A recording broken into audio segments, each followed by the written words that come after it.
respecté dañ na song ma dóor ay coup de sommation. mooy ki la bëgg a rey yow yaa ko ëpp droit kon mën nga koo rey. ndax bii nga xam ne moom lañ may fale mandat juróom-ñaari at la danaa ko yemale ci juróomi at ndax li ñu bëgg mooy démocratie sax fi.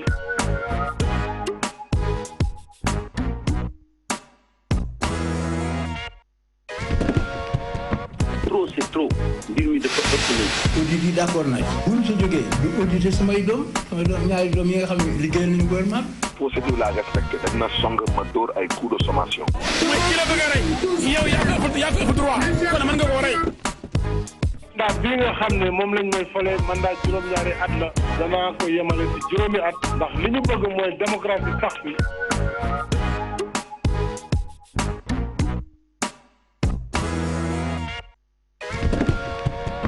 trop c'est trop mbir mi dafa ëpp léegi. audit yi d'accord nañ bu ñu sa jógee du audité samay doom ñaari doom yi nga xam ne liggéeyal nañu gouvernement bi. procédure la respecté dañ na song ma dóor ay coup de sommation.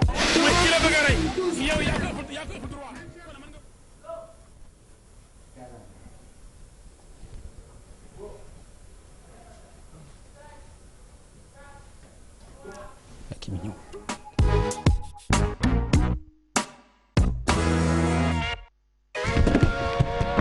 trop c'est trop mbir mi dafa ëpp léegi. audit yi d'accord nañ bu ñu sa jógee du audité samay doom ñaari doom yi nga xam ne liggéeyal nañu gouvernement bi. procédure la respecté dañ na song ma dóor ay coup de sommation.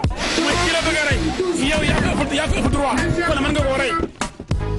ndax bii nga xam ne moom lañ may fale mandat juróom-ñaari at la danaa ko yemale ci juróomi at ndax li ñu bëgg mooy démocratie sax fi. télévision Futurs Médias ñu ngi leen di nuyu mbokk yi am nañu mbégte dellu si ak yéen ci seen émission Faram Facce ni ñu koy defee àllarba bu jot ci waxtu bi dellu siwaat nañu ak yéen ci émission bi nga xam ne li ko tax a jóg mooy Faram Facce tolluwaay réew mi ci wàllu politique am tey nag ñu am ci mbégte di ci dalal El Hadji Amadou Sall avocat à la cour la bokk ci parti démocratique Sénégal waaye ci beneen wàll ñu koy wax ànd suqali soppi maître Sall maa ngi lay nuyu. Pape Ngagne maa ngi lay nuyu di nuyu yow di nuyu sa technicien sa collaborateur ak waa télévision Futurs Médias yëpp surtout sama rakk Youssou Ndour maa ngi koy nuyu di leen nuyu yéen ñëpp. jërëjëf ak di leen di déglu it. waaw maître maa ngi wax PDS maa ngi wax suqali soppi loolu bariwul luñ koy dégg. ndax provocation la wala luñ mën a dégg la pour yow. non du provocation Baye Ngagne.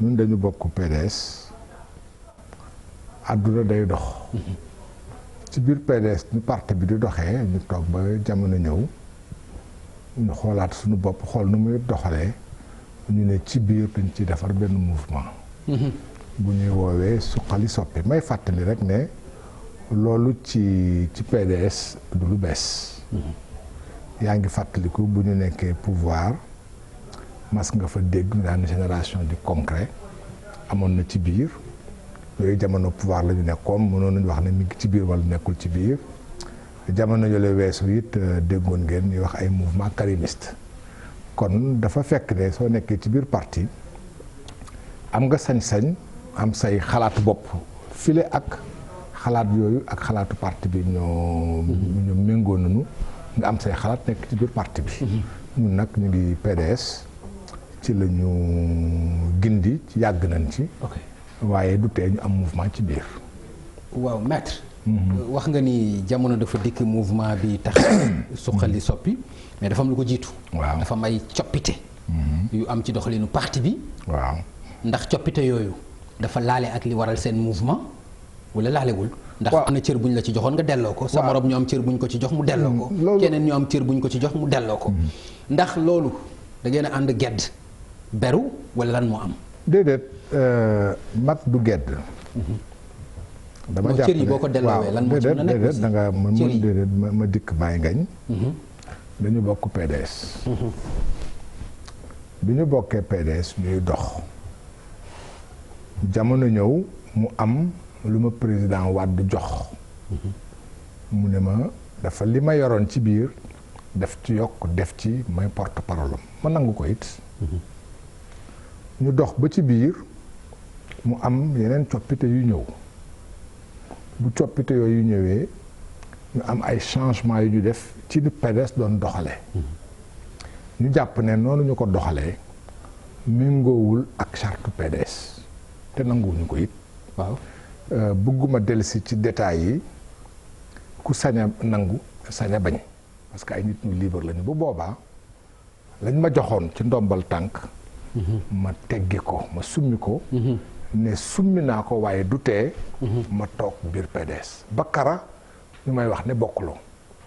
mu am ñeneen ñu nekkoon ci biir yi déggoo nañ ci yi déggoowuñ ci ñu jàpp ne kenn ku ci nekk am nga sañ-sañ puisque parti soo ciy dugg kenn xojaloo nga dugg ci suñu lay jox liñ lay jox du par force nga koy nangu soo ko nangoo jamono su doxee ba dellu si am nga sañ-sañ ne léegi soxlaatuma dara ci biir damay nekk militant à la base ma nekk militant à la base dellu ba nga xam ma su ma fa jógee muy caaro yi gëm a dëkk nekk ak samay nit ni léegi man fii laay milité. d'accord yemoo foofu bu fekkoon loolu nga def yaakaar naa coow du am si maître su bu fekkoonte ni rek dañu am nu ñu doxalee ci parti bi nga jàpp ni loolu gënalu la nga dem nekk militant simple coow du am waaye da nga ànd ak sa clique ngeen créer seen mouvement bu wax di am loolu moo tax ñuy wax waaw loolu soo waxee dama am sama clique dëgg la am na ñoo xam ne bi dañu bokk ñuy gisee ci biir loolu parti yëpp la am su ko parti yi nangoo ak su ko parti yi nangul bés bu yàlla sàkk ay nit daje ci parti yëpp daje ci seen biir waxtaan ñun dañu jàpp ne PDS dafa am ay charte man avocat la charte yooyu le am na nu muy doxee ak nu ñu ko doxalee dañu jàpp ne li nu ñu doxal ak li charte yi wax bokkul d'accord li nga xam ne da nga ci bokk te nga am ci sa cër cër googu nga am nga gis ne ñu ngi koy doxalee neneen loo xam ne bi ci yow méngoowul ak yoon da nga koy wane jarul xuloo jarul xeex waaye fulla mooy tax nit am sañ-sañ taxaw ni li ànduma ci damay wax ne loolu kenn mënuñu ko bañal ndax ba jamono di dox amul kenn kuy werante ne que président Ablaye Wade bi mu jógee pouvoir ak léegi premier ministre yi àndoon ak moom amul kenn ku toog PDS directeur de cabinet yu mu amoon yi amul kenn ku toog PDS président assemblée nationale amul kenn ku toog PDS dernier gouvernement bi mu defar fanweeri nit la ak juróom-ñaar ñoo ci nekkoon fanweeri nit yi ak ñeent dañ ko bàyyi mu des ñett ak ñeent ma bokk ci Oumar Sarr bokk ci keneen bokk ci kon amul sax sikk sàkk ak werante d'accord ne ànd nañu ak moom ci ngor ci fulla ak ci loyauté waaye nag jamono su ñëwee nit ki waxuma day peese boppam mais di nga toll foo xam ne fii suñ la tegee loo xam jàpp nga ne du yoon nga war a taxaw xool nit ñi jàkkaarloo ak ne leen lii ñu ma teg du yoon d'accord am na loo wax ci charte parti bi nga jàpp ni ñoom ñi nga jàkkaarloo am na ci luñ ci jalgati mais yow charte parti bi est-ce que jàppaloo ni aussi am na lu ngeen ci jalgati yéen waa Suxali Soppi ndax benn exemple rek laay joxe du ma sori ci yeneen yi sax am na ci yoo xam ne ñoom abordé nañ ko ci seen biir ci seen ay règlement intérieur du parti ak yooyu mais man fi may taxaw rek ñëpp gis ko mooy seen participation ci dialogue bi parce que bu fekkente ni da ngeen di réclamer wu ba tey ci PDS ñoom ñu génn ci dialogue bi mais yow personnellement ñu copte la nga bokk ci dialogue bi. waaw est-ce que yaa ngi respecté charte parti bi. waaw parce que maa ngi koy respecté d'abord parce que amul benn yoon amul fenn fu PDS daje ne damay dem wala du ma dem ci dialogue yaa ngi fàttaliku dernière fois bi PDS daje réunion mooy balaa ñuy def élection présidentielle. yaa ngi koy fàttali muy comité directeur bi ñu defoon fële teeru bi at mi ngi nii atum lëmm PDS amul benn yoon boo xam taxaw na ne dañuy def li wala dañuy def lële gis nga dama lay wax am parti soo ci bokkee dañ koy waxtaane d'accord lu ñu waxtaanewul amul d'accord koo koy benn ñaar mais d'accord PDS dajewul waaye seen constance waaw muy Abdoulaye Wade mi ngi joxe ay directives tout le temps waaw te loolu mën nañ ko jàppee daje. xam nga nag bàyyi ngañ gis nga làmmiñ bi àdduna amee ba léegi yaar rek la da ngay wax dëgg mbaa nga wax safaan waaw. Ablaye Wade respecté nañ ko lool ñun mooy sunu baay. damay wax naan waa parti socialiste li leen rey. mooy dañoo teel a rendi Senghor. kilifa la woon gu fi nekkoon defar parti bi gunge leen ba fu ñu àgg ñoom ñu yeewu soo tel ne mën nañu demal seen bopp padd ko. dañ ko teel a rey. ma ne nag ñun gis nga tey ji may wax ak yow président Emmanuel Macron bu France sama rakk am na doom ju toll ne comme moom comme man mën naa ko jur. suñu demee ba nga xam ñoo xam mën naa leen jur moo yore réew mu toll ne comme France damay weesu foo xam damay wax sama baay ci kër gi da ngay yore njël soo nekkee ci kër nga nekk fa sa ak baay. maître loolu mooy sa discours tey non bàyyil ma dikk bàyyil ma dikk da nga may bàyyi rek ma dikk. sa discours bàyyi ngañ da nga may bàyyi ma dikk da nga may bàyyi ma dikk. waaw dama ne. tey. dañu toll foo xam ne fii. man dama jàpp ne Ablaye Wade. ok ak respect bu ñu am ci moom yëpp. bàyyil ma dikk mais baal ma maître dama dafa am lu ma la bëgg a ñaan rek mooy ci ponk boobu nga taxaw. ponk bi nga taxaw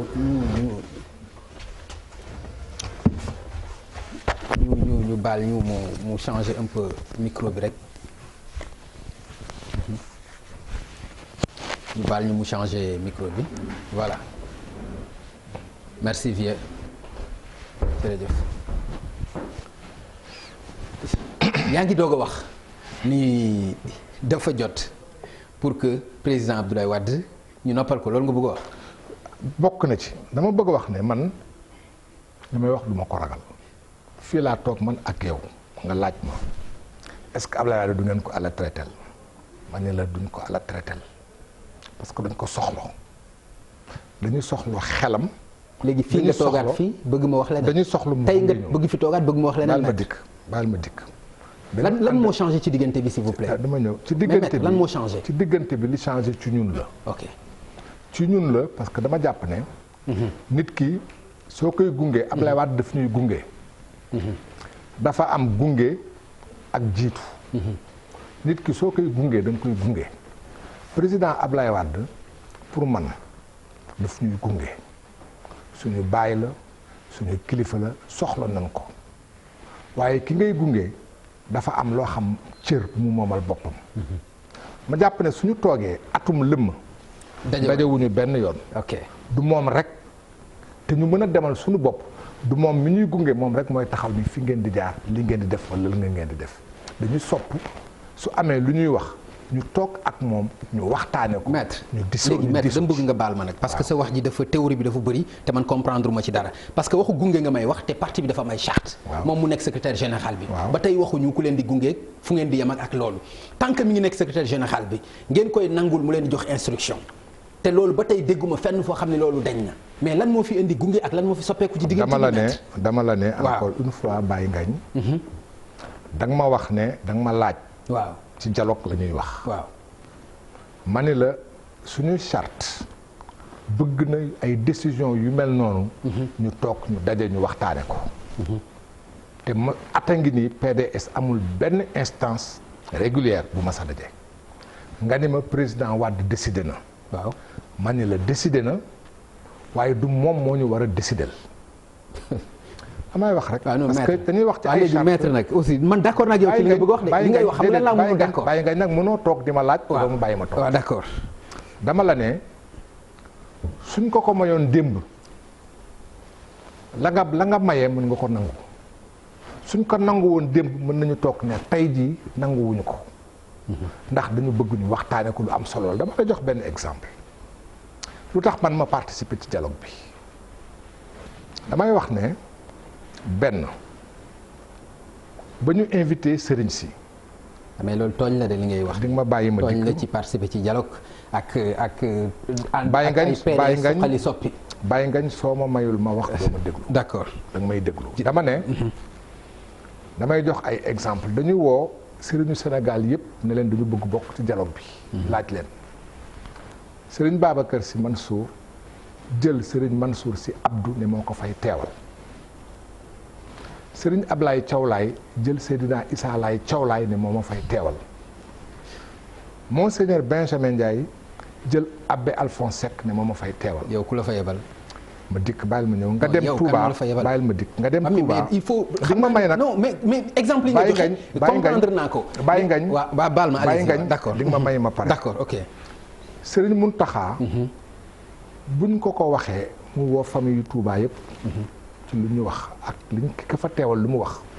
famille yu Touba yëpp daje mu ne leen luy suñu taxawaay. ñu daje seen biir ne suñu taxawaay lii la mu jël.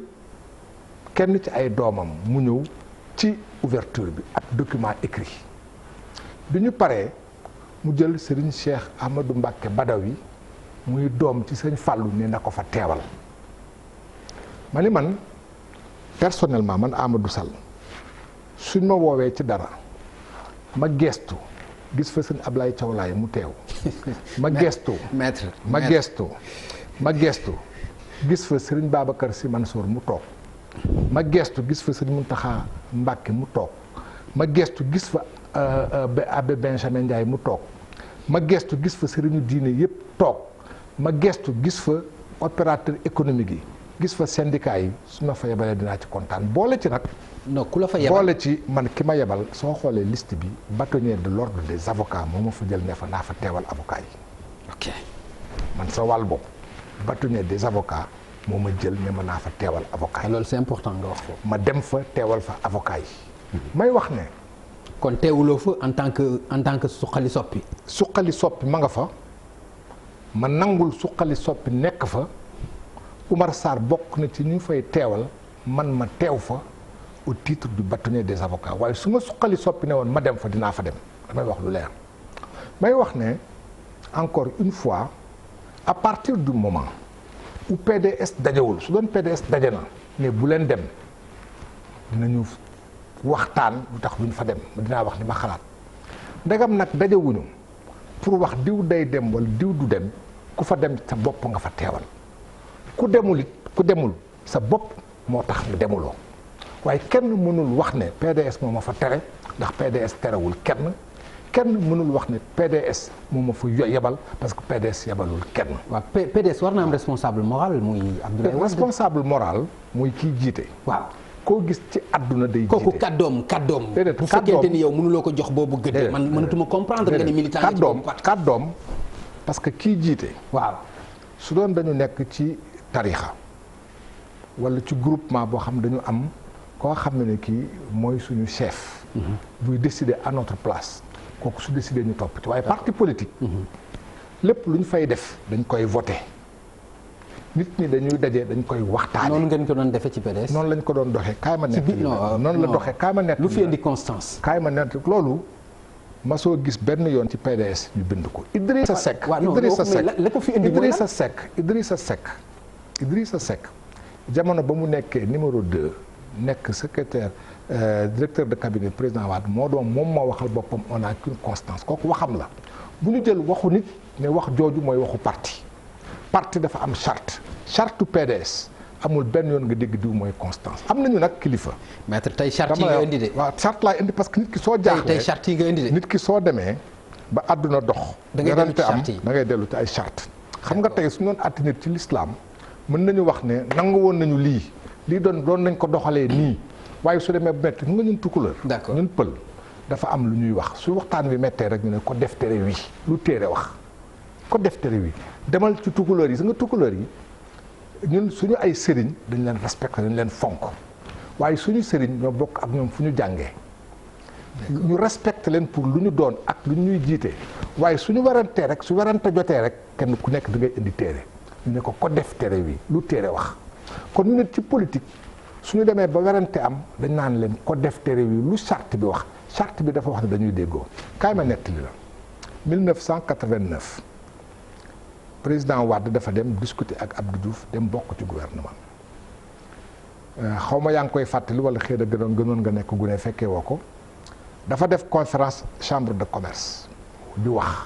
keroog ñaari nit ñoo d'accordul woon Alioune Badara Cissé ak man soo seetloo PDS balaa muy def dara lu ci ëpp ci njëlbeen da ngay dégg ñu ne les jeunes montés au créneau les étudiants les femmes wax après parti bi daje waxtaan ne lii la ñuy def président Wade dugg na ci gouvernement waxtaan na ak Abdou Diouf benn yoon ñaari yoon ñetti yoon ba 1992 yaa ngi fàttaliku dialogue bi indi code électoral consensuel chaque fois que président Wade toog ak Abdou Diouf dafa fekk parti bi daje ne ko da ngay dem wala parti bi nit daje ne ko génnal mais président Wade mësul toog benn yoon ne man Wade génn naa gouvernement. d'accord parti bi koy décidé kon su dee parti bi mooy décidé dañuy xaar parti bi décidé su parti bi décidé wul kenn ku ci nekk am nga sañ-sañ def lu la neex. d'accord mais maître nga baal ma mais wax ci nga wax nii yëpp ci charte yi ak wiiri wiiri bi est-ce que mënu leen woon am modestie rek ngeen génn ci parti bi.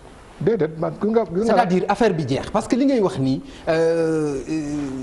bu ñu demee ba jaaxle dañuy dellu ci charte yi c'est-à-dire maa ngi lay déglu yaa ngi may indil discours boo xam ne man après sax daf ma xaw a jaax est-ce que mënu leen woon rek jël sa bu dee njàmbaarte la wala modestie la courage wala lan ngeen jël li ngeen ci moom ngeen génn ci parti jàmbur est-ce que mënu leen woon def loolu. bàyyi ngañ man ngay laaj ndagam man am naa courage loolu dama koy récuser parce que man ku ma xam Sénégal. lépp loo xam gëm naa ko dama koy wax Macky Sall ni ngi di ma déglu Sénégal gépp teewee nañ ko ma yàq ko lu mel ni comme xeme parce que ragalu ma dem kaso mu jàpp ma dugal ma kaso benn yoon ñaari yoon Abdou Diouf nekk na fi may def la may def mu jàpp ma dugal ma kaso kon ka taxaw mu wóor la nga ne avocat te li ma dugal kaso yépp dafa fekk man ma nekk avocat kon bul ma wax ne nga am naa fit. waaw mais non damay wax rek dama j'ai le courage de mes idées encore une fois j'ai le courage de mes idées et de mes positions PDS dama ci bokk. waaw soo bokkee ci dara loolu nga bokk charte ba nga ca bokk may la nga wax da ngay wax ba ñoom ñu ne la da ngay génn wala dañ la dàq. ragaluma loolu déedéet charte yi may na la nga génn ci parti itam. waaw may na bañ a xaar nga mais charte bi may na la nga toog ci biir nga xeex li ngay xeex xam nga soo gisee li nga bëgg. daf la koy jaral ñun dañu bëgg PDS donc suñu parti la dañ ci liggéey suñ ko bëggul woon jamono ba di ñëpp di génn la ñu ànd ak ñëpp génn waaye dañu toog ci biir parce que dañ ko gëm. suñu demee nag ba waa PDS nañu soxlaatuñu leen dinañu xool. d'accord waaye dama lay wax dara. Il est évident que nii parti bi di doxee mënul continuer. mënuñu bokk ci parti ñu toog at parti bi dajawul.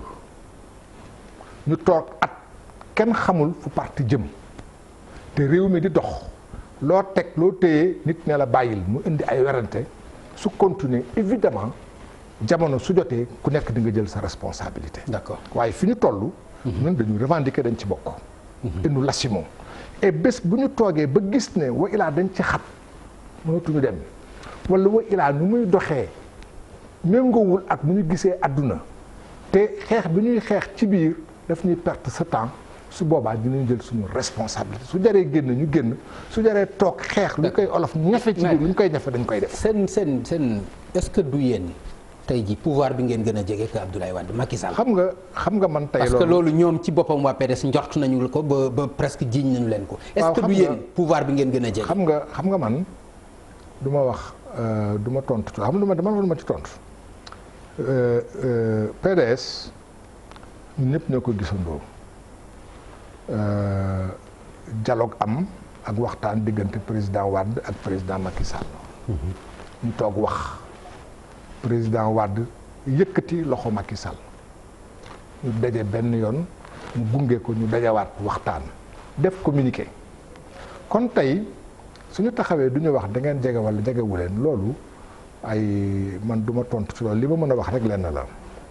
mais non boo ci non mën nga ci leeral aussi. doo dama wax déedéet non boo ci mënee leeral aussi nga leeral ko parce que li ma ciy leeral xam nga dama ne man PDS laa bokk. dialogue bu Macky Sall woote. dama ne la ñuy xëcc leen nga ñëw woo Omar Sarr ñëw keneen ñëw alors que Abdoulaye Wade nee na ku bokk PDS bul fa dem. déedéet Abdoulaye Wade dama wax ne su doon dafa daje parti bi parce que su wax na déggoo bàyyi ngañ li ma la wax ji su demee ba jeex charte moo ñuy atte dañuy daje.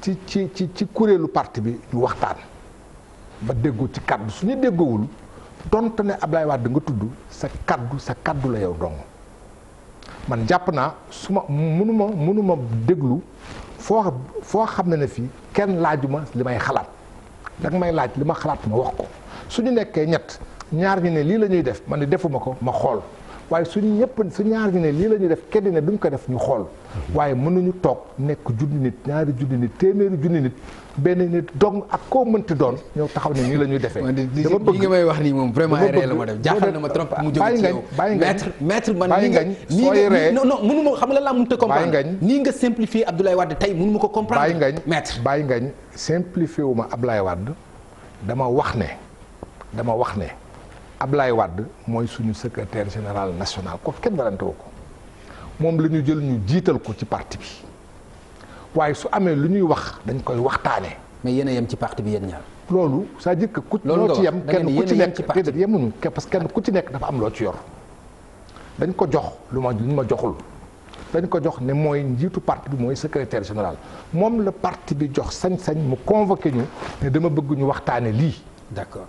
su amee lu mu bëgg ñu def ko daf ñuy woo ñu waxtaane ko suñ ko waxtaanee dañ ciy ànd dañ ciy déggoo wala duñ ci déggoo suñ ci déggoowul parti bi génne na ay charte yu wax ñu ñuy doxalee waaye mënuñu toog kon luy kuréelu parti di jëriñ dañu am ay kuréel yu war a daje kuréel yooyu dajewul kuréel yooyu décidé wul kon lu tax man ma war a toog kon li tubaab di wax la négation de ma personnalité mooy man dootuma nit existé wu ma damay jël buum damay wax rek damay jël buum takk ko sama baat jébbal ko ak ku mënti doon dama ko nangul damay wax rek loolu su ma ko waxul waxuma dëgg parce que am naa fulla parce que PDS tey bon su ma neexoon bi ma ciy dugg ab jàpp ñu ma ñu yeew ma ne da ngay dugg par force. maître dafa mel ni nga mere Ablaye Wade de. jamais lu tax moo koy mere. ni ngay waxee dafa mel ni dafa am loo ko jàpp dafa am lu la def. bàyyi ngañ daf ci am lu personnel xanaa man damay laaj rek ndax daf ci am lu personnel. bàyyi ngañ da nga ma mere damay laaj rek. bàyyi ngañ dama laaj da nga ma mere.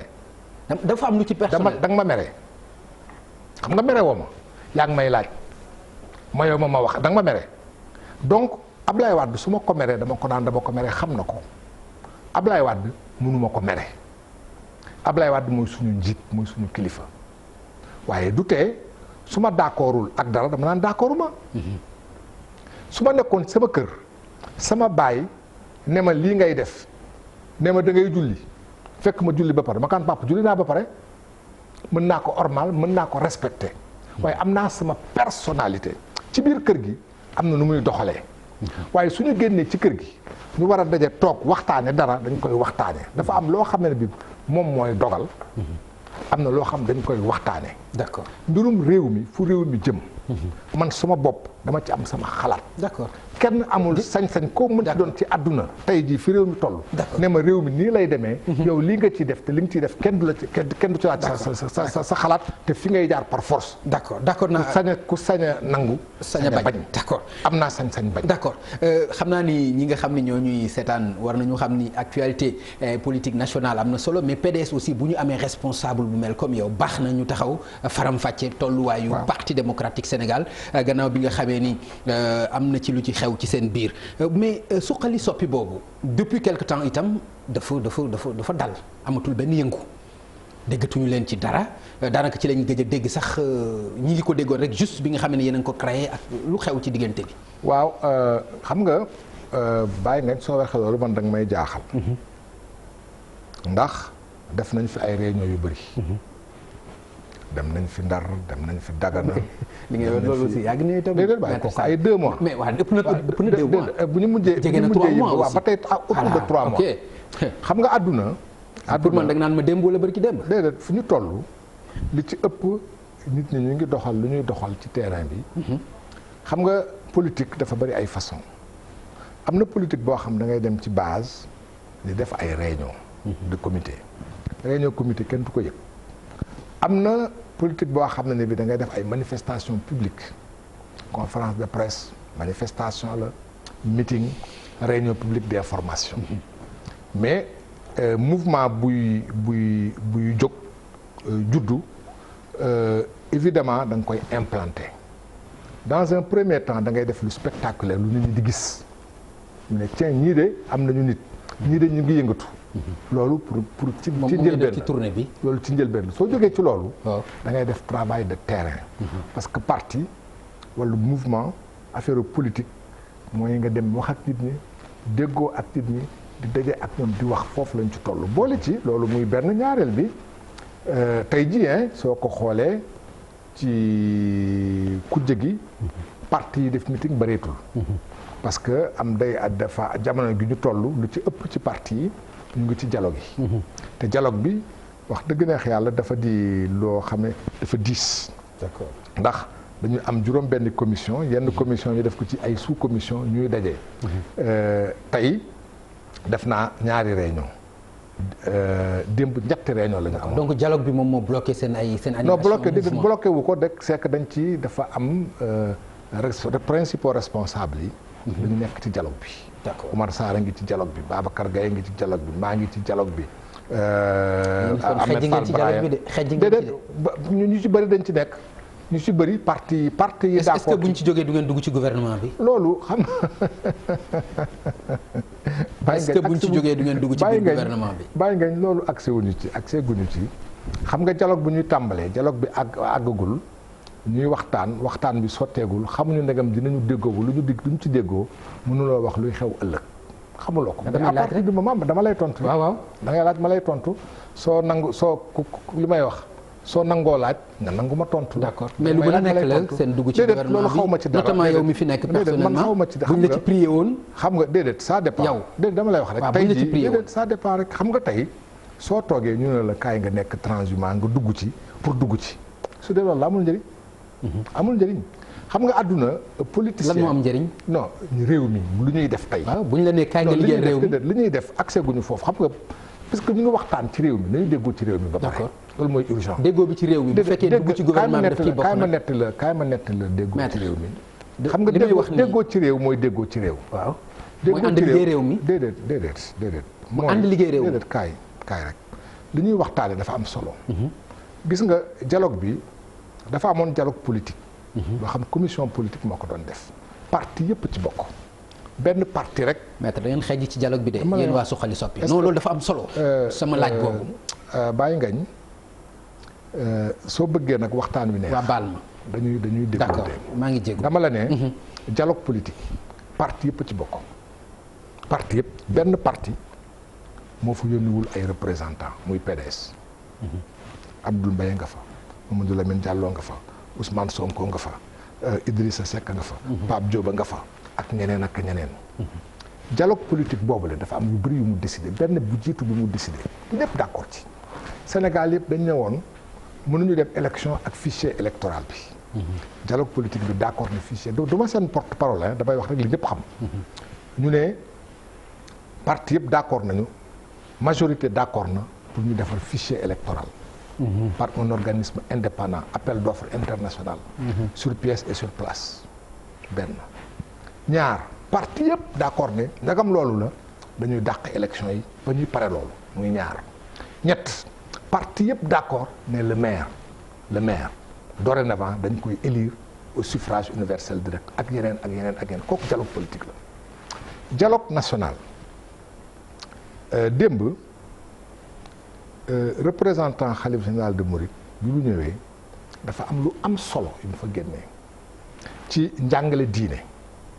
pour que réew mi yëpp toog ñu xool suñu diine naka lañ koy jàngalee te loola même église catholique dafa d'accord ne nangu nañu ci école yi ñu xool naka lañ fay jàngalee diine naka la ñuy def ak daara yi ba du am xuloo suñu biir xalif général de Mouride ak sëriñ yi fa teew yëpp nangu ne xale yi nekk ci mbedd mi di taxawaal ñu leen ci génnee ak yeneen xam nga loolu fañ koy waxee ku la ne bokkuma ca wala waroo ca bokk ma ngi lay xarab te xarab boo xam ne bi xarab la bu doy waar loolu yemuñu ci politique lañ nekk it de déedéet loolu du ci politique lañu nekk aussi dialogue boobu dama lay wax dialogue c'est-à-dire ñi ci bokkul aussi nangu leen seen nangu naa la voilà moo gën kenn ku ci dekk non mais boo waxee noonu dafay mel ni ñoom ci bokkul dañoo juum déedéet dafa am ñu taxaw soo waxee noonu dafay mel ni waa PDS bi ci bokkul dañoo juum dañ ci war a damay wax PDS ndax loolu nga bëgg wax PDS bokkul bañul nanguwul bañul parce que waxu ci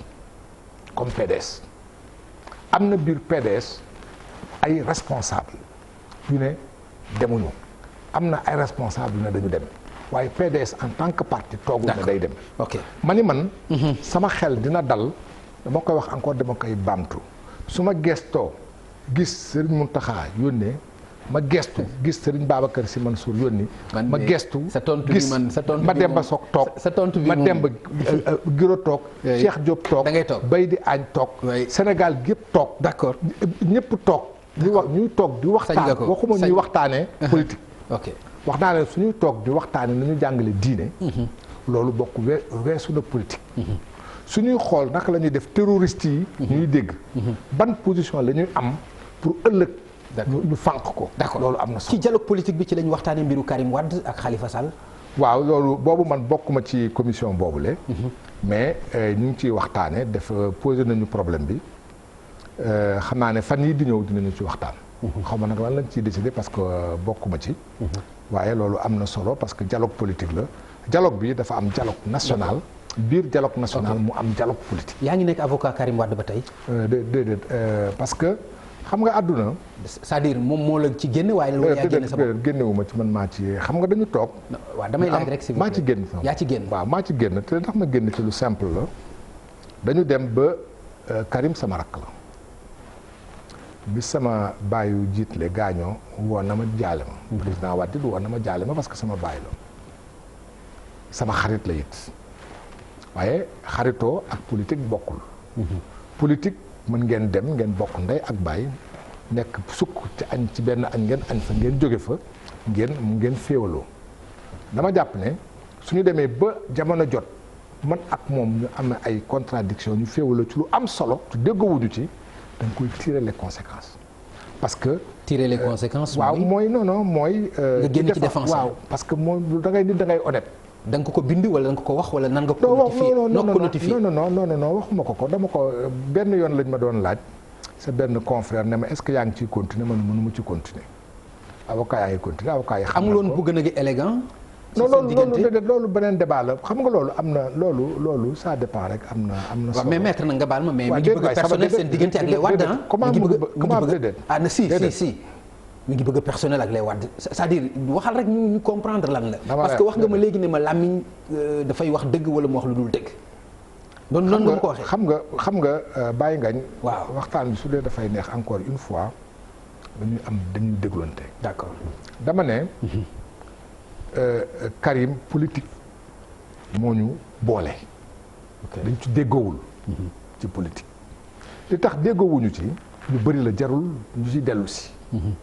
dafa am lu bëri loo xam dañ ci déggoowul benn bi ci jiitu dama jàpp ne dama ci jaar lu gaaw parce que nekk lu xuloo la d'accord dañu toog man def naa plus de 10 000 kilomètres biir Sénégal def naa plus de 6 tournées ci biir Sénégal ma déggoo ak moom mu ne ma naa ko waxal nit ñi que dina ñëw ma dem ak moom ak yàlla mu jàpp bés ne bés sàngam laay ñëw ñu waxtaane ko ak nit ñi ba bés ba jotee non seulement ñëwul mais woowu ma ne ma maa ngi ñëw du ma ñëw. waaw loolu de doy na waar moom. xam nga loolu soo ko seqee ak nit. waaw loolu de doy na waar moom. loolu lu am la. moo tax ma ne laa da ngay wax dëgg rek. dégg nga ba xulóowu ma damay nettali. loolu am ban la beneen bi. loolu am. muy benn ñaareel bi. dafa am yu bëri yoo xam dañ ci déggoowul. ci nu ñuy doxalee par exemple bu ñu ñëwee. pare ci élection ñu ne on fait le bilan parce que soo jógee ci élection nga defoon candidat ñëwuloo il faut que nga woo say militants ñu toog ñu waxtaan non loolu ñun d'accord ñu ci dañu bëgg rek ñu dem jaayi carte man loolu d'accord ma du ma jaayi carte il faut faire le bilan jusqu'à présent le PDS n'a pas fait le bilan ak yeneen ak ay position politique yoo xam ne bi parce que ñun par exemple benn exemple laay joxe sur l'amnistie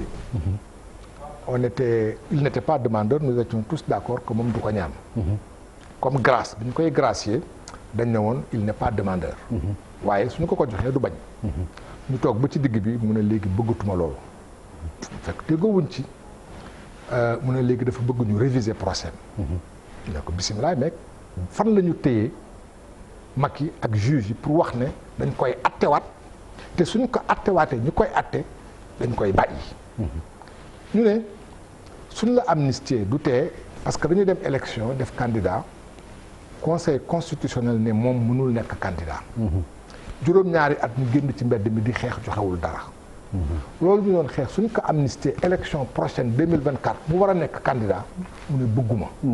te dama bëgg non seulement bëgguma dañ may wax attewaat te tey saase tey 2019 bi ñu nekk laa bëgg ngeen tabaat ma nekk candidat pour 2024. te mu wóor ñu ne xeex boobu su sottiwul 2024 su jotee ni ñu defoon 2019 ne dañ ko day lajj loolu la ñuy defaat. loolu ñu ko nangu. d'accord kon loolu nañ ci waxtaane yooyu ay contradiction politique la. yoo xam ay nit ñu déggoowul ci politique la. léegi ngeen déggoowul ci politique. ba mu àgg ci boobu niveau. seen relation personnelle. dafa am lu mu ciy feeñ. loolu moo tax ci d'accord mais man maître gisuma benn faute en tant que client bu mu def bu avocat mu war ko lâché. non du question faute non xam nga. parce que li nga ma wax fii yëpp dégguma nga ni man dafa jël dossier bi dugal ci beneen avocat wala dafa def lii wala dafa def dama lay wax nag bàyyi ngañ loolu moom sama métier la. waaw sama métier nag avocat bi mu dugg ci wala mu génn ci question conscience la. d'accord et conscience bi il n'a pas à se justifier. d'accord c'est-à-dire que su may nekk avocat. d'accord su ma demee tribunal ne juge bi man maay avocat bàyyi ngañ. waaw loolu sa métier la mais man li ci sama métier laay def mooy damaa gisul man fenn. waaw loolu xam nga sama diggante dama la laaj ba nga demal ma. dama lay wax ñett yoo xam ni dégg ci benn boo xam ni. sama diggante ak sama client. waaw kooku man ak moom la. d'accord li ma ciy dugal man ak moom la. d'accord li ma ciy génne man ak moom. léegi ci wàllu amnistie bi ak révision procès bi. yow nekkoon nga avocat parce que léegi loolu la ñu mën a wax nekkatuloo avocat mais am na sañ-sañ bi pour demander à ce que. oui am na sañ-sañ bien sûr non loolu. d'autant plus que. déedéet loolu du problème mais man nekkuma ci sous l'angle juridique. new man sous l'angle juridique dama ne dañu dem élection. 2019. waaw ñun ñëpp ba ñuy dem xamoon nañu ne que Macky Sall bëggul Karim Wade nekk candidat te dina def lépp ba du ko nekk. mu ne dañ koy xeex mu ànd ak ñun d'accord ak ñu ne dañ koy xeex. bismillah ñu dem conseil constitutionnel ne mënul nekk candidat. ci diggante bi li tax mënul nekk candidat il faut que ñu fànq ko su dañul soo ko defaatee candidat 2024 su ñëwee ne mënutul nekk candidat. d'accord xam nga loolu. léegi pour fànq ko yow am na si nga proposé loolu déedéet loolu Macky Sall moo ko proposé woon ñëpp ko dégg bi mu demee Paris. mu ne su ma faloo dinaa ko amnistier. léegi moom nee na bëggul te bëggutul ñun PDS benn nit di ko xeexal pour loolu moom daa bëgg révision. xam nga loolu te su dee àndu leen ci da ngeen di. non yoon moo ko jox aussi. révision déedéet xam nga. révision aussi yoon moo ko jox pour ñu réviser. bàyyi ngañ waaw mais xam nga man àtte nañ du moom moo bëgg rek. xam nga man dañ ma àttee 88. daf ko teg ci yoon rek laa bëgg. dañ ma àttee 88 dañ ma àttee 2017 daan na. am naa sañ-sañ su ma neexee dem tribunal ne li ngeen ma àtte dama bëgg ngeen réviser ko kenn garantewul loolu man loolu kooku c'est personnel. mais Nations Unies aussi dugg ci. c'est personnel déggoo li ma la wax loolu yëpp xam nga dama la ne. encore une fois. soo seetloo les lois d'amnistie yi fi am. ces 20 dernières années. loi d'amnistie bi day am les dernières mesures transitoires les mesures finales pour dire que l'amnistie ne s'oppose pas à la révision. am na nag liberté. du man la ñu daan. du man la ñu tëj. moom la ñu daan moom la ñu tëj. moom moo am bàyyi ma dikk. moom moo am sañ-sañ ni bëgg na wala bëggul. mais man damay politique dafa am lu ma séq ak moom. li ma séq ak moom mooy dañu nekk ci parti politique. ci parti politique boobu ñu nekk kenn sexaluma suukar maa toog ba mu neex ma bokk ci ñu ne dañu bëgg mu nekk suñu candidat. mu nekk suñu candidat ñu dem ñu xeex ko tribunal nañu mënul nekk candidat day lajj. alors dans les mêmes circonstances suñ ko war a tegaatee candidat pour 2024 ñu war ko def te li ko lajjaloo woon jógewu fi kon suñu demee 2024 day lajj. ma ni man damay politique loolu du ma ko nangu. loolu rek la c'est-à-dire que su divergence amee c'est une divergence politique. or nit ki mënu leen taxaw ngeen génn tribunal su ngeen génnee tribunal du ngeen déggoo. ngeen di xuloo. nga dugg biir tribunal nga ne ko dama lay défendre soo ko waxee du dëgg ci yow.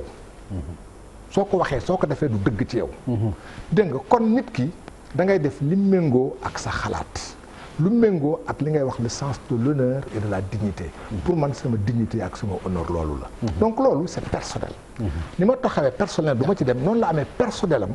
taxaw c'est kenn mënu koo ko contester. c'est personnel je ne veux pas d'amnistie lii laa bëgg. révision mais ci sa biir wax dama si dégg loo xam ni lu am solo la te su ma la déggee dafa mel ni da nga junj ni war na mën a am amnistie te du tere ñu réviser. procès absolument mën na am. loolu yoon maye na ko.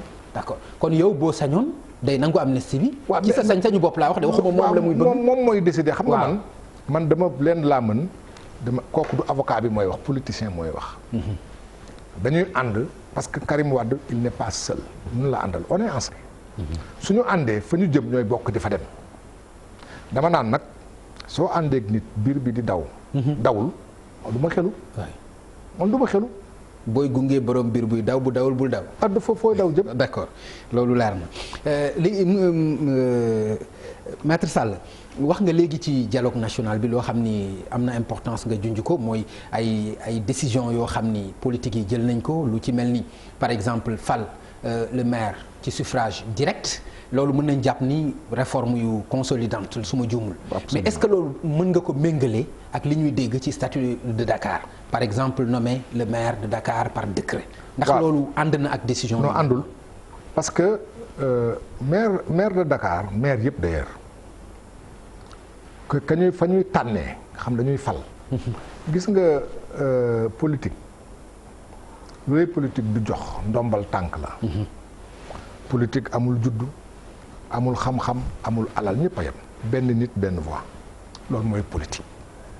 kon maire mook président de la république ak député ñoo yem président de la république dañ koy fal duñ ko tànn du nit mooy jël ne tànn naa ko dañ koy fal.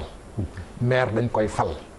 Sénégal nag man de laa wax fi ma bokk ak ñi ma àndal opposition Sénégal daf leen jaral ñu xar ci seen tànk tubéy parce que loolu démocratie mooy wax nag ne. xar seen tànk tubéy. loolu du am. d'accord du am maire kenn du ko amul benn dëkk Sénégal gannaaw. donc foofu bokk ngeen ci xalaat ak Ablaye Wade. loolu Sénégal déedéet mais dama la yëgal dara loolu kenn waxtaanewu ko ci dialogue national. ak dialogue politique ci li ma ci dégg. kenn waxtaanewu ko. mais dégg nga Aminata Mbengue Ndiaye jiite déet waaye moom nag wax ko waaw moom nee na waxul loolu. xam nga nag bàyyi ngañ nit su taxawee ñu ne ko yaa wax lii mu ne waxuma ko ñu jàpp ne nee na waxu ko wala waxewuma ko noonu. waxewuma ko noonu la waaye waxewuma ko noonu. du li ngeen wax laa bëggoon wax. d'accord ok xam nga nit mën nga wax sa làmmiñ rëcc wala nga sa làmmiñ gaaw nga teel a wax dara coow li de nga dellu ginnaaw su ko waxoon dellu na gannaaw waaye nee na waxewu ko noonu nañ jàpp ne waxewu ko noonu waaye may wax dara. te loolu jàpp naa opposition Sénégal gi yëpp ñoo ci ànd fii maire kenn du ko fal ci décret. population yi ñooy fal seen maire suñu d'accordee su maire bi ñëwee ñu renouveler ko. suñ ci d'accordul ak lu muy def su ñëwee ñu folli ko. waaye maire kenn du ko def décret. d'accord loolu am na solo ci question d'actualité yi la ñuy aborder ñu fàttali ne nekkoon nga fi ministre ñu dénk la wàllu justice maître mais tey gis nga gouvernance su président Sall notamment li nga xam ne génn na ci ay rapport ak coow li nga xam ne indi na ko lan la inspiré. waaw loolu nga xam ne tukkee na ci Cour des comptes. damay wax yàlla dafa def ka sax démb tey ci dialogue bi. du ma porte parole. waaw c'est clair wax nga ko. damay wax ne waxtaan nañu ak OFNAC déglu leen waxtaan ak CENTIF waxtaan ak Cour des comptes. Cour des comptes li ko yoon may suñu defee rapport. suñu paree dañu koy jébbal président su dee jàpp nañu ne am na ku jalgati yoon te ñu war ko daan. dañ koy jébbal ministre de la justice. ñoom Cour des comptes directement. waaw directement ministre de la justice lañ koy jox. ministre de la justice mooy xool lu mu koy def. CENTIF suñu defee enquête gis ne diw dañ ko war a topp suñu ko joxee procureur par force procureur dafay saisir justice amul sañ-sañ bañ. li ko yoon wax mooy jox nañ la ne la Amadou Sall jalgati na yoon. su ko CENTIF jotee par force day saisir juge d'instruction. su dee OFNAC la su ko joxee moom moo am opportunité de poursuite lu ko neex la ciy def.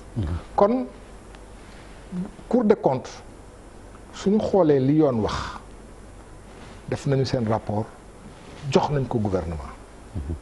ci gouvernement la su gouvernement defee. li ñu war a def retard aussi ak ay retard. waaw ba tey xam nga bàyyi ngañ. dañuy wax Cour des comptes fanweeri nit ñoo fa nekk. fanweeri nit ñoo suñu la tegalee lu ñuy liggéey téeméeri nit attanuñu loolu. mais ñu ngi góorgóorlu ñu ngi liggéey moo ci am solo. liggéey bi yéex na dëgg la waaye liggéey bi ñuy defar ñëpp a ko rafetlu. parce que ñoom Cour des comptes su ñuy dem di seet dara fépp fu xaalis dugg xaalisu réew mi.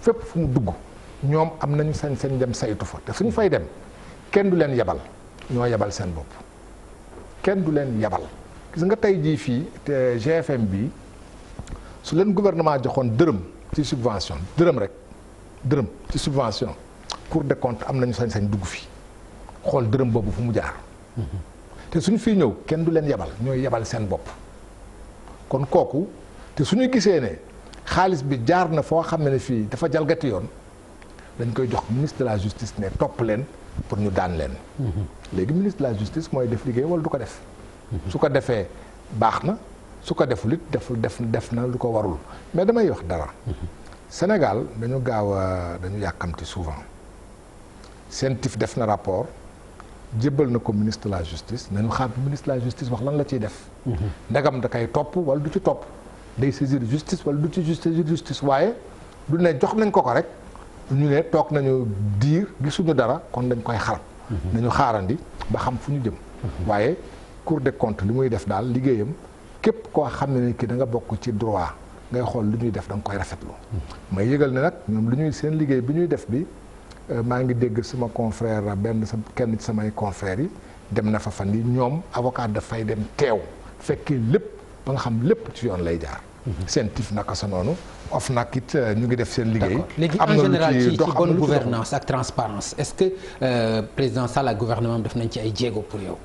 pour man damay waxal li ma xam am na ci côté yu bëri wax dëgg ne xaal liggéey bi mënoon na gën a jekk ni mu mel du ma tudd ay tur du ma tudd kenn waaye dama naan rek coow li bëri na te sénégalais yi du damay wax rek nit ñi li ñu yëg tey bàyyi ngañ soo ma laajee man rek ma wéet ak sama bàmmeel nga ni ma est-ce que yaakaar nga ne ger wàññeeku na ci réew mi dinaa la ne su ma wéetee ak sama bàmmeel nag ragal yàlla rek tax ma wax naa la ne yaakaar naa ne daal wàññeekuwul loolu laay wax loolu laay yëg xëy na du ma mën a teg sama baaraam ci mbir mi ne la lii ak lii la gera mel noonu waaw waaye daal li ma yëg waaw ma daal dalul sama xel ma jàpp ne yow it noonu kon ñun li ñu yëg ne du ñàkk am na ay jéego yu nguur gi def du ñàkk waaye li nit ñi yëg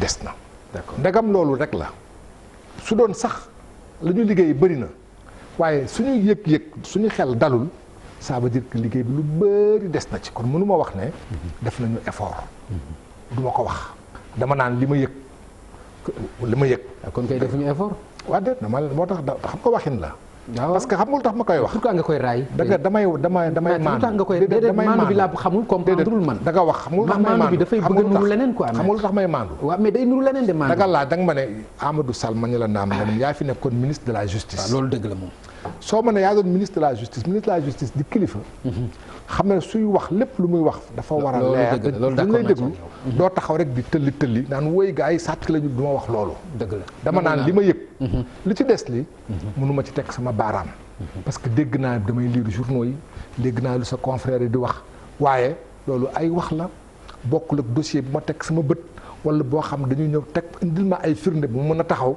ne kat mbir mi doxul ndax lii ak lii ma teg ci sama baaraam moo tax ma ni li ma yëg laa mën a wax d'accord raayuma dara d'accord dafa am beneen question d'actualité boo xam ni faaw ñu aborder ko parce que actuellement dafa public yaakaar naa yaa ngi koy dégg sax nag ñu bëgg a xam ndax ni ci police taxawee taxawaay ba gën la mooy mbiru doomu Mame Makhtar Gueye vice-président bu Jamra yaakaar naa jot nga information boobu li ci xew fi problème bi démarré ci réer gu mu réer fa mu mujjee ak li ci am ak moom gis-gis bi mu ci am yaakaar naa suivre nga ko ndax jàpp nga ni justice rawatina la police notamment sax parce que mbir mi eggagul justice ni mu ci taxawaay bi gën la. sama wax du ci sori pour ñaar bi jiitu Mame Makhtar c'est mon frère dañu bokk lu bëri. dañu yàgg di ànd dañu yàgg di bokk xeex Latif Gueye ma mu doon liggéeyal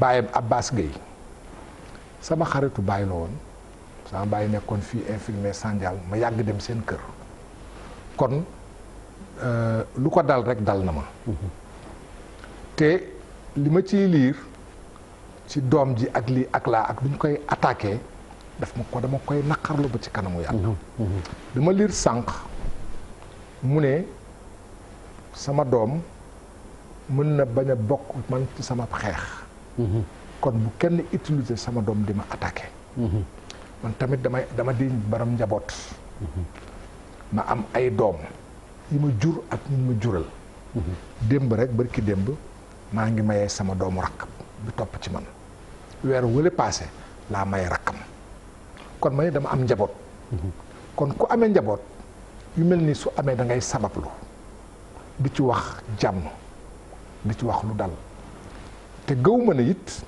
yooyu su amee kuréel yi nga xam ñoo ñu war a aar. non police pour relation publique ñi ci génne moo tax may wax. ma ne kuréel yi ñu war a aar moo tax ma ne kuréel yi ñu war a aar. waaw war nañu mën a bañ a dugg ci biir enquête yi parce que dugg ci biir enquête yi mën na am ay conséquences yu dramatiques.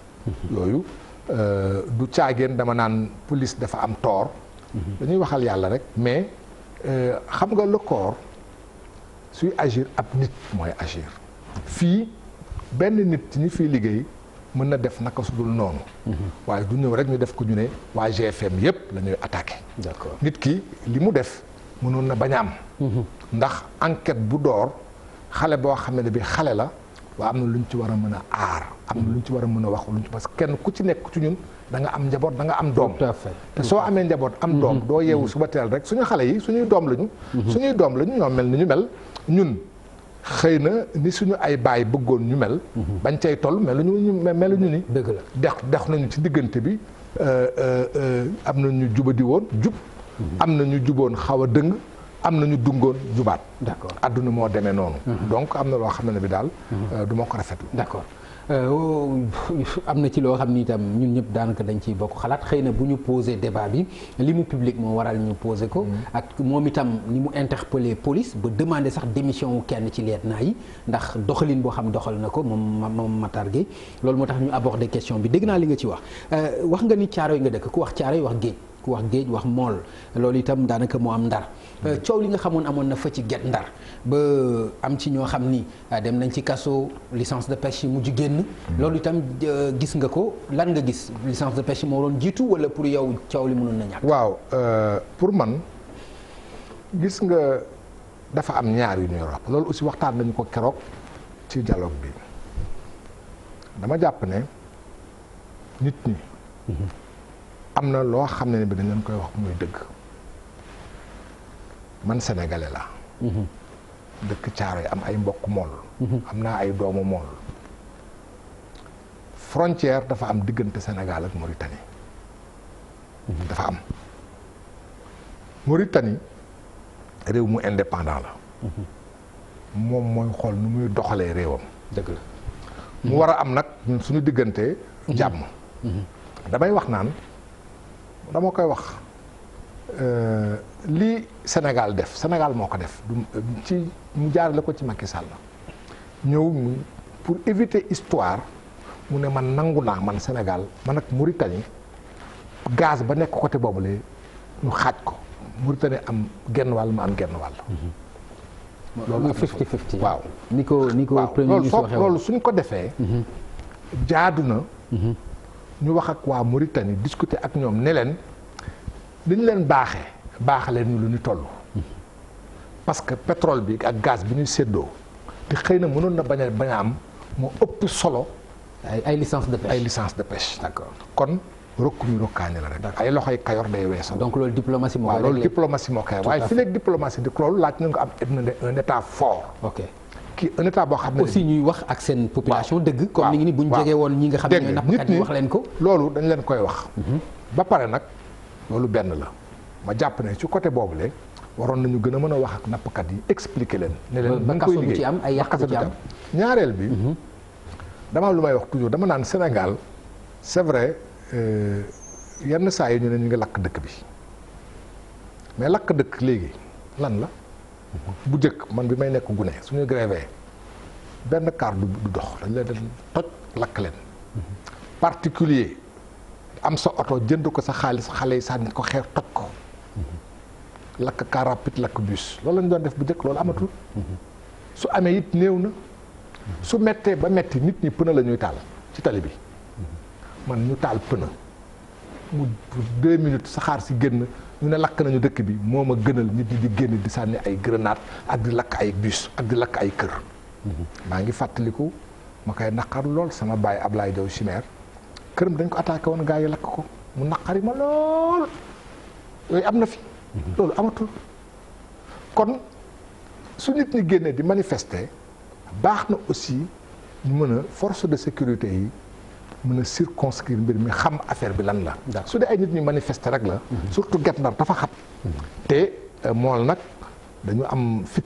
nit ñu ay ragal donc dañu mën a xeex kon yooyu dama dégg sama benn mag bu doon wax naan am na ay jamono surtout jamono yi ba ci colonial ba ci ay jamono yu yàggul su waa Guet Ndar doon manifester policier du fa dugg di leen bàyyi ñu manifester ba seen xol sedd ku nekk dem sa kër loolu aussi parfois am na solo ñu di ko def tant que yàquñu suñu yàq mais nag manifeste même su dee spontané la mooy bu jékki-jékki rek juddu nii am na loo xam ne yàq waru ci am nit ñi mën nañu mer d'accord wane seen mer waaye am na fu mu war a yem d'accord maître leneen lu mu bëgg ñu aborder ko muy mbiru coronavirus bi ak étudiants yi nekk Wuhan foofu ci Chine président Macky Sall dafa am lu mu ci wax président Abdoulaye Wade am lu mu ci wax man bëggoon naa xam lan nga ci xalaat waaw man li ma ci xalaat li question bu am solo la jaadu na ay sénégalais suñu nekkee bitim réew am fa ay jafe-jafe ñu rapatrier leen c'est normal mais rapatriement dafa am la ñuy waxante dëgg rek dafa am ay conditions dama dégg benn docteur di wax vérifié wu ma ko dama ko vérifié benn docteur laa dégg muy wax ne loi OMS dafay interdire nit su ñu defee quarantaine nga seppi fa nit indi ko parce que su ñu defee quarantaine mooy ñii dañu yaakaar ne suñu génnee dañuy wàll ñi ci des dañ leen fay bàyyi ba xool fan la jëm mais est-ce que ñoom dañ leen bàyyi neen biir Wuhan xaw ma ci dara est-ce que loolu docteur bi wax dëgg la su dee dëgg la war nañ ci ànd ak dal mën naa comprendre nag le droit parce que man su dee sénégalais laa ma di sénégalais am ay jafe-jafe am naa sañ-sañ wax sama réew rapatrier leen ma réew mi nag moo war a boobaa réew bi dafa am obligation pour rapatrier dafa am obligation mais il faut que ñu xool dañ koy defee dama d'accordul ñu ne mënuñu ko dama ci d'accordul parce que waxee ko noonu kon li président Wade wax nga d'accord li président Wade wax mais là d'accord parce que président Wade dafa ne nañ leen rapatrier am na nu mu ko waxee ni mën na indi polémique ci ni mu ko waxee mais le fond moo am important le fond mooy ay sénégalais ñoo fa nekk leen indi mais quelle est la difficulté est-ce que su leen indee du indi coronavirus biir Sénégal yan disposition est-ce que suñu balaa nga koy def kooku c'est d'abord une affaire médicale dañuy bàyyi docteurs yi wax docteurs yi ne est-ce que ñoom mën nañ ko wala mënuñu ko je pense que loolu attitude bi gënoon a normal laaj médecin yi ne leen est-ce que fi Sénégal toll mën nañ ko indi est-ce que moyens yu ñu am mën nga jël avion bu jógee Dakar dem ba Wuhan jël leen indi leen te du taxaw fenn parce que problème bi mooy avion bi ban réew moo koy may mu taxaw fa te mu am ay nit ñu nekk quarantaine ci biir yooyu ay jafe-jafe la loolu yëpp dafa bokk ci yu ñu waroon régler ba pare ak bu ñu ñëwee Sénégal aussi ak suñu fi ñëwee lu ñuy def ndax suñu fi ñëwee nag bu ñu accès waa accès yan disposition la ñu mën a att am yoo xam daf ñuy wóor ne duñu wàll waa réew mi parce que tey jii réew mi réew moom bariwul doole la ma jàpp rek daal li nga xam mën naa ko jàpp mooy président Macky Sall ni mu waxee c'est brutal c'est brutal mënoon na ko waxee neneen mais c'est trop brutal loolu moom ku ko wax mooy dëgg ko mais dëgg la wax quand même li mu wax li nit mën na ko nangu mais même si c'est brutal waaw mais c'est brutal waaw mais nag xam nga aussi njiit kilifa da ngay rassurer say nit d'accord da ngay rassurer voilà d'accord et sur cette question là dafa rassurer wu voilà maître dëgg la avocat nga nekkoon nga ministre de la justice l'affaire Guy Marius Sagna nan nga ko doon àttee en tant que avocat waaw man damay doon layale waaw naka nga doon ko doon àttee en tant que ministre de la justice. pour man ñaar moo am. dafa am yoo xam bravade la amul njëriñ bravade la. gëw ma ne dem ci grille palais yëngal ko am na njëriñ waaye même su ko defee gis nga man ñun bu ñu nekkee xale man dugg naa palais kaay ma nettali la. Latif Gueye dañu ànd 1978 dugg nañu palais di distribuer ay tracts yooyu tànk Jean Collin fa nekkoon loolu suñu jàppoon dañuy jàpp rek téye ñu fa ba ngoon ñu bàyyi la jarul ñu di ko yóbbu kaso lu yàgg lu toll nii je considère que amul intérêt majeur. et tey fi réew mi toll dama koy moom laay wax sànq foo xam ne fii suñu kilifa aada yëpp ak suñuy kilifa diine dañ fa daje. ci ñu fa daje dama la ko fàtte wax les sëriñ de Dakar sont présents le roi d'Oussouye dañ ko ci boole ak ñeneen ñu war a fa toog boobu jataay mu am ci réew mi mandargay jàmm la. d'accord donc liberté yi abordé nañ ko fa. mandargay jàmm mooy ñu décrisper. je ne pense pas que am na njëriñ ñu garder ko kaso. pour man même su dee li mu def li mën nañu wax ne amul njëriñ bravade la. parce que dem ci grille yu palais di fa ñuy rayante ak alkaati ak di ko xëcc amul pour man c'est sur le symbole mën naa ko comprendre mais bravade la. d'accord ce n'est pas une atteinte à la sûreté de l'État à la sécurité de l'État c'est un acte répréhensible nag mais jarul lii yëpp war nañ ko mën a génn nag mu dem ci njabootam. loolu laa gëm. maître xam naa ci laaj bu mujj bi rek mooy xam nga ni ñu ngi roo mandat lu aju ci jombul sax dégg nga ko 3e mandat wu président Sall. Macky Sall yaa ngi dégg loolu ndax njort nga ni lu mu war a mën a xalaat la lu mu war a mën a def la. sama njort nag mooy. yaakaaruma war ko mën a xalaat. parce que d'abord moom ci boppam tontu na. constitution tontu na. loi tontu na. dama jàpp ne bokkul ci li mën a am. mën naa comprendre moom lan la tontu lan nga dégg ci tontoom. mais moom moo ko waxal boppam c'est verrouillé. li mu mujj wax kay. li mu mujj wax du loolu de. moom moo def déedéet li mu mujj wax dégg naa ko. dafa ne loolu du waxam jotul. waaw kay dégg naa mu ne su ma waxee. waaw ne du ma bokk. ñu ne ma day wax. su ma ne bokk naa mu indi coow. xam nga bàyyi ngañ. man nangu naa dara. mën naa comprendre man bokkuma APR man opposition laa bokk PDS laa bokk. mën naa comprendre que Macky Sall bañ ci tontu bu leer ndax dañ ko fal bu ñu ko falee matul 3 mois ñuy werante day dina bokk ak du bokk su ne waaw du ma bokk tu sais bien ce qui va se passer partem coow li day bëri kan moo ko fi ñëw kan xeex day am. su ne damay bokk moom kooku mënul am. donc pour am autorité je peux comprendre ça. su ne damay bokk nag lan mooy nekk sa position mais su nekkee damay bokk ñu ne ko mënoo bokk. parce que wax ji aussi loolu parce que. mais est-ce que PDS dinañ ci nekk à l'aise te ñu jaar fa ak Abdoulaye Wade. déedéet Abdoulaye Wade déedéet dama lay wax. taxaw di wax Macky Sall loolu du fi amee. déedéet dama lay wax. déedéet dama lay wax. sama waxu démb mooy sama waxu tey démb bi ma ne Abdoulaye Wade mën na nekk candidat. dafa fekk gis nga tey ñu ne woon mënul nekk candidat. fekkoon na mu vérifié ko de moom déedéet mais dafa amoon ay dispositions finales. ci constitution mais fekkoon na mu vérifié ko. waaw déet moom dama lay wax déedéet non moom déedéet li mu wax. dama lay wax rek. d'accord dama naan. kàddug Ablaye Wade. ça ne crée pas le droit. d'accord moom moo ne waaw constitution laa déglu. te ci ñi nga xam ne bi ñoo ne woon mënul am ba mu amee ba mu daanu. perte pouvoir Ablaye Wade daf ñuy tere ñu ne dafa daanuwul. dafa perte pouvoir bi mu perte pouvoir parce que xam faluñu ko ñene woon mënu ko nekk ñoom ñoo waxal seen bopp ne suñu ay la yéwoon dañ doon def politique. mënoon nañu nangu ay nit ne mën na ko nekk kon loolu constitution moo ko waxoon. d'accord mais bi yoon constitution li mu wax aussi lu leer la. d'accord ma jàpp ne waru ko mën a nekk. mën naa comprendre sa position. naka la koy défendre. ndax pour maintenir la cohérence dans un parti mais manifestement président de la République 2 mandats la am droit. d'accord maître wax nga léegi nag Thiaroye nga dëkk politiquement Thiaroye est-ce que yëngu nga fa tuuti est-ce que waa Thiaroye. waaw dama lay wax doon loolu dama lay wax. parce que man vraiment musuma dégg sa wiiw ci benn élection de. waaw loolu am na. waaw loolu am na dama lay wax rek élection locale yi passé d'abord législative yi ñun ñoo gagné suñu centre de Thiaroye ñoo gagné commune Thiaroye bi ma bokk. élection locale yi maire bi fa nekk di sama rakk la donte de bokkuñu parti parce que bàyyam ak sama bàyyi la woon 87 voix la ma jiitu te moom moo doon maire man du ma woon maire.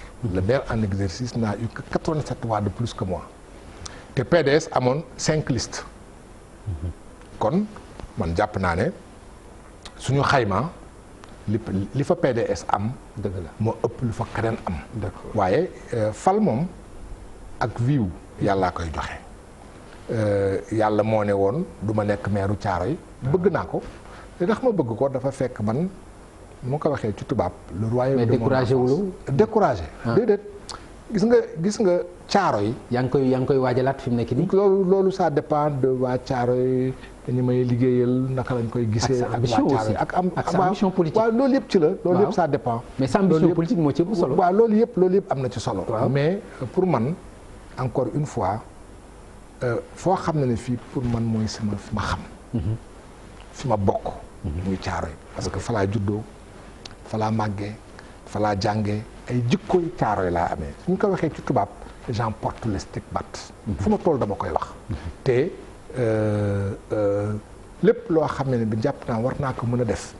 te muy bokk ci liy jëlee yuy yóbbu Thiaroye kanam dinaa ko def. d'accord que ma nekk maire ak ma bañ a nekk maire. loolu moom parce que it boole ci am na solo sama baay bi ma jur fa lañ ko denc. sama maam fa lañ ko denc.